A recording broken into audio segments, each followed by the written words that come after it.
What does a perfect skeleton in a great pirate story look like? That is only one of the many questions you have to ask yourself when you're trying to create a world like One Piece. Does it have an eye patch? Maybe some rotten skin left on its face? Of course not. A real skeleton pirate needs just one thing, and that is an afro. There we go. Brook is without a doubt one of the most creative and bizarre characters that Eiichiro Oda has created over all these years. And as we all know, that definitely says something. Even in a world where talking reindeers, giant mermaids and other crazy figures are a part of everyday life, a reanimated, music-loving and joke-cracking skeleton with an afro is something that catches the eye. Even if it doesn't have any.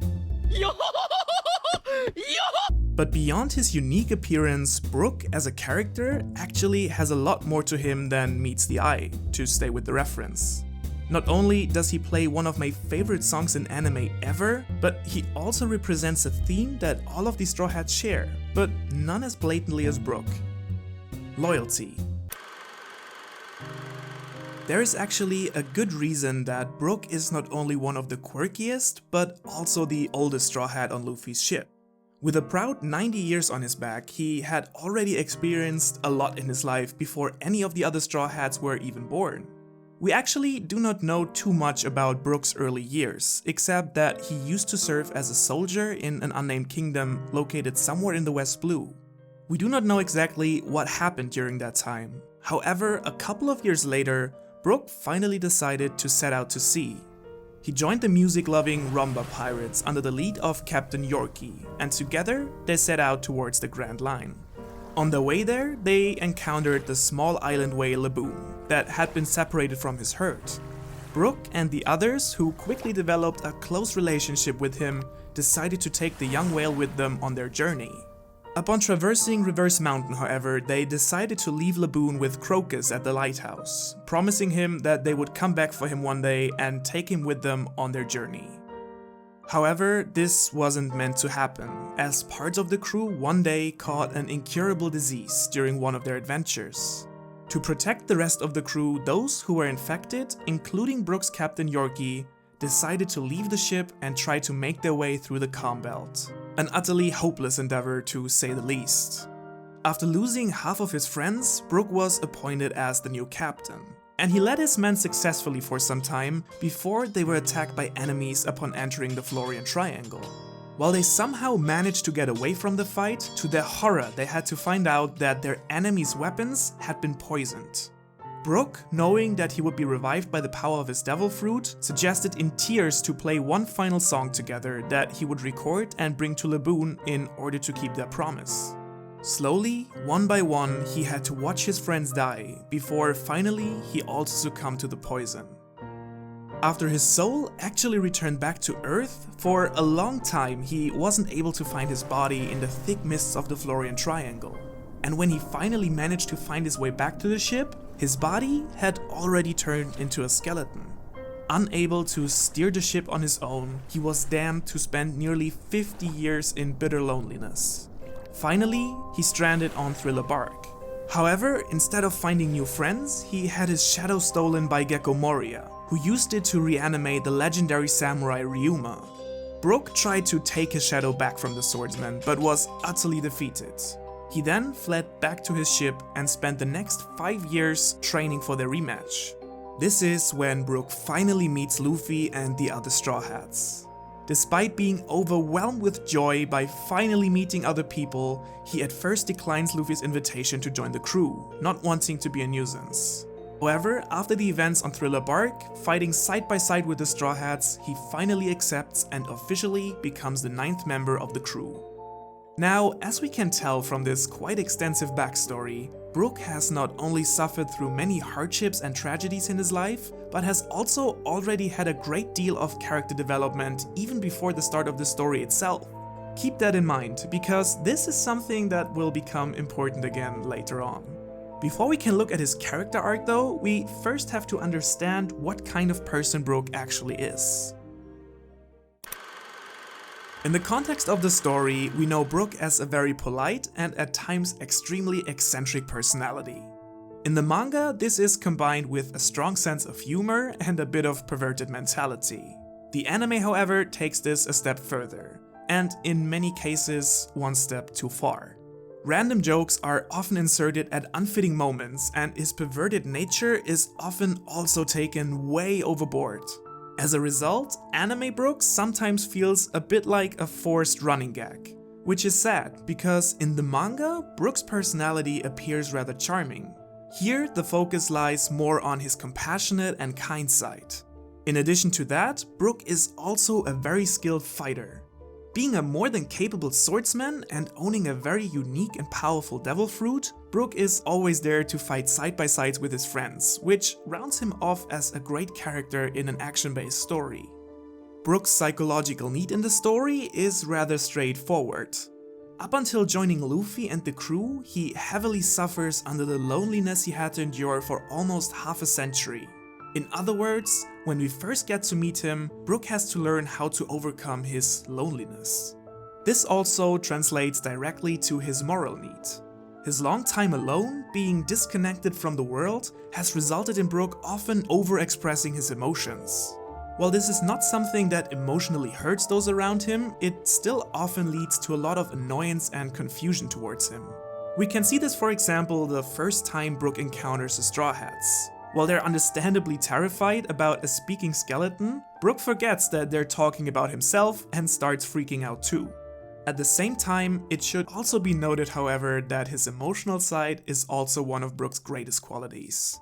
This best reflects in his dream, which is to finally reunite with his old friend Laboon at Reverse Mountain. Underlying this beautiful but also simple dream is the famous theme of getting a second shot at life and making the best out of it. In a world that is centered around the idea of dreams, Brook has gotten the ultimate opportunity to get a second chance at living his life the way he wants. As a result of this, Brook holds a clear set of values and ideals that are closely connected to his long and extraordinary life.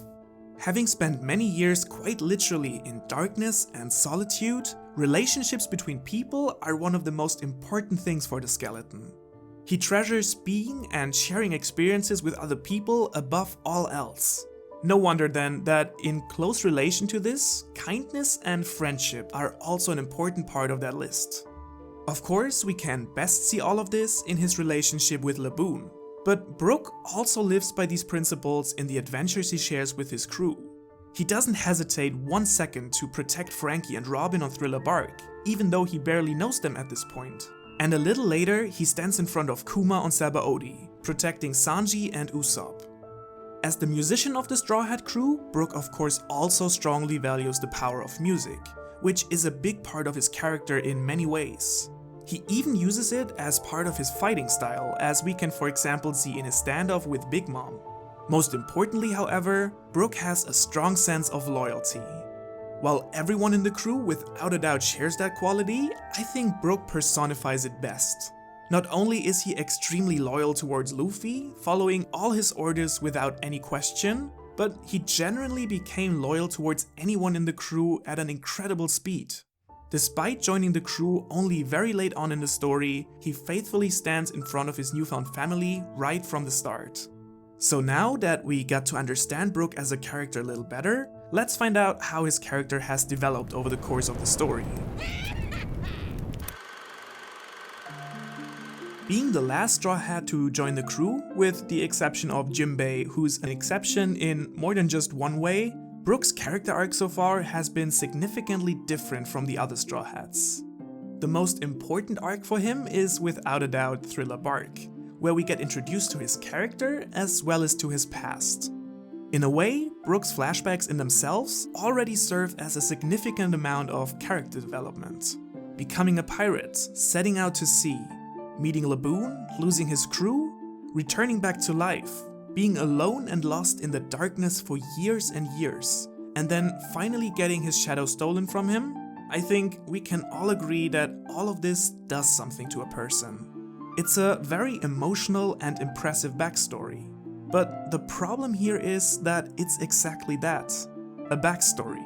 We were not there to witness any of these events as they were happening, and even though they have largely shaped Brook into the amazing character he is today, we didn't have the chance to witness and suffer through all of this with him, as we could for example with Usopp.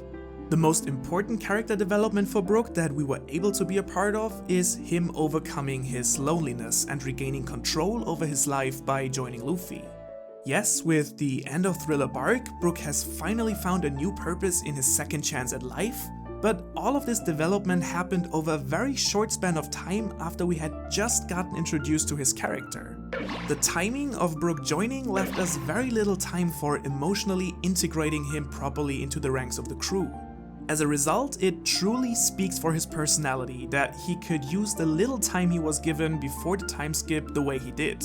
He protects his new friend on 𝚙𝚘𝚂𝚗𝚘, and following Ace's death, he already shows a surprising amount of compassion and concern for Luffy's feelings. He also immediately finds the resolve to work hard for his new captain and get even stronger. However, both these arcs make it difficult for Brook to showcase his skills and find his niche in the crew, which is probably the reason why some people have had difficulties truly warming up to his character. The same problem occurred after the time skip, where similar to the other Grand Line Straw Hats, he had a significant lack of screen time. In Brook's case, this lack proved to be a lot more impactful though than it did for Chopper, Robin and Frankie, who all had important roles to play up until this point. And then, out of the blue, Whole Cake Island happened.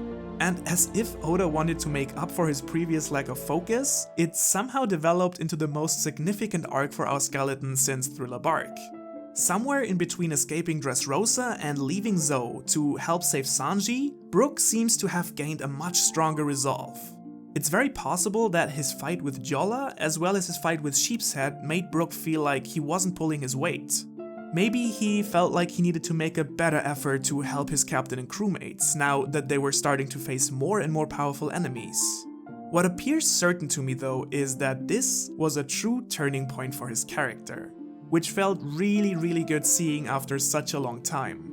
It just would have been really cathartic to see that change of heart in the story in some way or form, because it is moments like these which make One Piece so amazing.